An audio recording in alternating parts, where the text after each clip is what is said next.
Hello guys, welcome to my series. आज मैं आपको एवरेज का एक ऐसे क्वेश्चन समझाने वाली हूँ जो देखने में काफ़ी आपको बड़ा लगेगा, लेकिन एग्ज़ाम में काफ़ी आता रहता है। और इसको हम एक बहुत ही सिंपल तरीके से समझने वाले हैं। If you like my video please like, subscribe and share. Start करते हैं। 10 years ago, a family had 8 members, and the average of their ages then was 33 years. 4 years later, a member died at age of 64 years, and a boy was born. After 3 years, another member died at the age of 72 years, and a girl was born. Find the present average age of the family. 10 साल पहले एक परिवार में 8 सदस्य थे और उनकी आयु का औसत 33 वर्ष था। 4 साल के बाद एक 64 वर्ष की आयु के सदस्य की मृत्यु हुई और एक लड़का पैदा हुआ। और 3 साल बाद 72 वर्ष के एक अन्य सदस्य की मृत्यु हुई और एक लड़की पैदा हुई। अब परिवार की वर्तमान औसत आयु ज्ञात कीजिए। ऑप्शन है 75, 26, 23, 50। इसको समझाने से पहले मैं आपको एक कंसेप्ट समझाने वाली हूँ। आप पहले इसको ध्यान से समझिएगा। देखिए, मान लीजिए कि एक फैमिली है, उसमें 6 मेंबर्स हैं और उनकी एवरेज ईयर्स है 50 ईयर्स, एवरेज एज। ठीक है, आपसे मैंने पूछा कि ये प्रेजेंट है, मतलब प्रेजेंट टाइम पे, मतलब एक फैमिली में 60 मेंबर है और अब के समय इनके प्रेजेंट टाइम में उनकी एवरेज एज 50 ईयर्स है। मैंने आपको बोला कि 5 साल बाद 5 साल बाद एवरेज एज कितना होगा। तो ये वाला कंसेप्ट मैंने आपको एक पिछली वीडियो में बताया था कि अगर देखो 5 साल बाद का क्या मतलब है कि हर मेंबर की एज में 5-5 साल ऐड हो जाएगा। तो अगर कभी भी ऑब्जर्वेशंस में सेम नंबर ऐड होता है तो एवरेज में भी ऐड हो जाता है। तो जो न्यू एवरेज होने वाला है वो 50 + 5 यानी कि 55 ईयर्स हो जाएगा।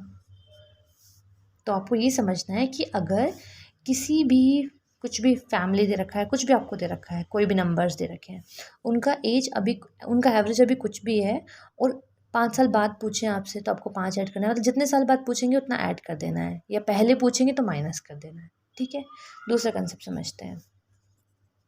दूसरा कंसेप्ट ये है कि मान लीजिए यही 6 मेंबर्स की एक फैमिली है और उनका एवरेज एज है 50 ईयर्स, एवरेज। ठीक है, अब मान लीजिए कि इस फैमिली में 84 ईयर्स का एक आदमी है और उसकी डेथ हो जाती है और उसी समय एक बच्चा पैदा होता है 0 ईयर्स का, क्योंकि वो अभी अभी पैदा हुआ है तो 0 ईयर्स का है। एक 0 ईयर्स बेबी बॉर्न। ठीक है, अब ज़रा ध्यान समझिए। 6 मेंबर्स थे, एक मेंबर चला गया, एक मेंबर आ गया, तो अभी भी मेंबर कितने हैं? 6 मेंबर्स है। नंबर ऑफ ऑब्जर्वेशन पे कोई फ़र्क नहीं पड़ा है, लेकिन 84 ईयर्स का आदमी चला गया है तो -84, 0 का आ गया है 0, तो 84 चला गया ना, मतलब सम में कितना चेंज आया?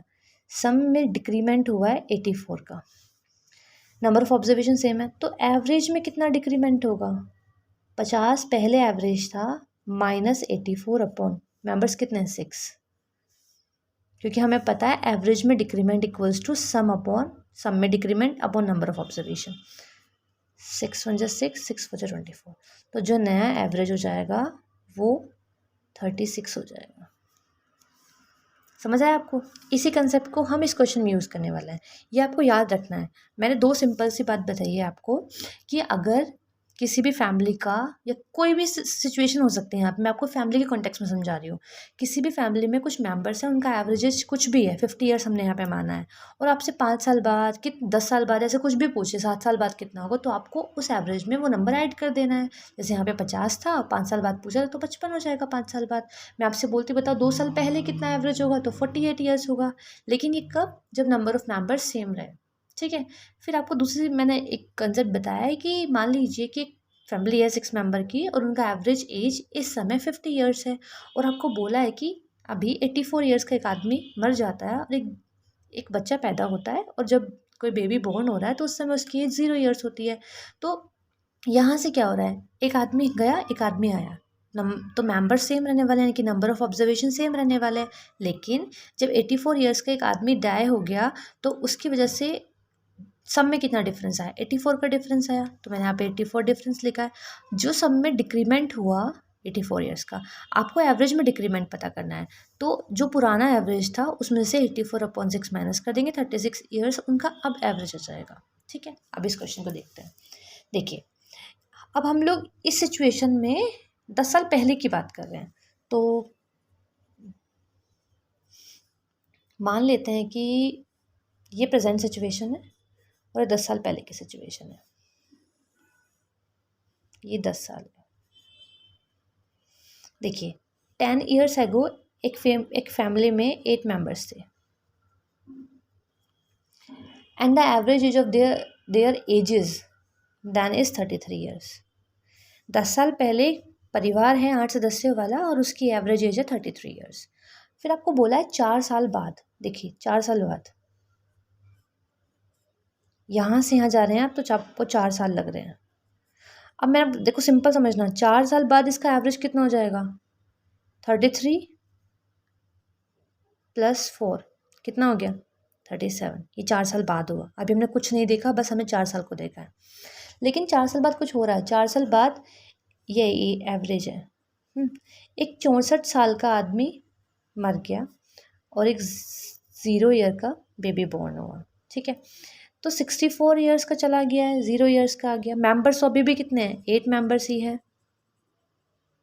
तो एवरेज कितना हो जाएगा नया, 37 तो पहले था, लेकिन सम में चेंज 64 आया, मेंबर्स कितने हैं 8, तो टोटल 37 - 8 = 29। तो अभी एवरेज कितना हो गया हमारा, 29। आया आपको समझ में। फिर इसमें बोला है कि आफ्टर 3 ईयर्स, यहाँ के 3 साल बाद एवरेज कितना है, 29। 3 साल बाद कितना होना चाहिए, 29 + 3 = 32। 32 होना चाहिए, लेकिन 3 साल बाद एक और मेंबर की डेथ हो जाती है जो कि 72 ईयर्स का था, और एक बेबी गर्ल बॉर्न होती है 0 ईयर्स की। मेंबर्स अभी भी 80 है, लेकिन जो एवरेज हो जाएगा वो कितना जाएगा, 32 होना चाहिए वैसे, लेकिन 72 ईयर्स का एक मेंबर जा रहा है मेंबर्स 8 है, 32 - 9, तो अब कितना हो जाएगा, 23। तो यहाँ पे एवरेज एज हो गई 23। टोटल 10 साल की बात कर रहे थे हम, 4 साल यहाँ पे गए, 3 साल यहाँ पे गए, 7 साल बचे कितने, 3 साल। तो 3 साल बाद हम प्रेजेंट टाइम पे आ जाएंगे, 23 है, 3 साल बाद कितना हो जाएगा, 26। तो अभी इस वक्त इस परिवार की जो एवरेज एज है वो 26 ईयर्स। समझ आया आपको। Thank you for watching.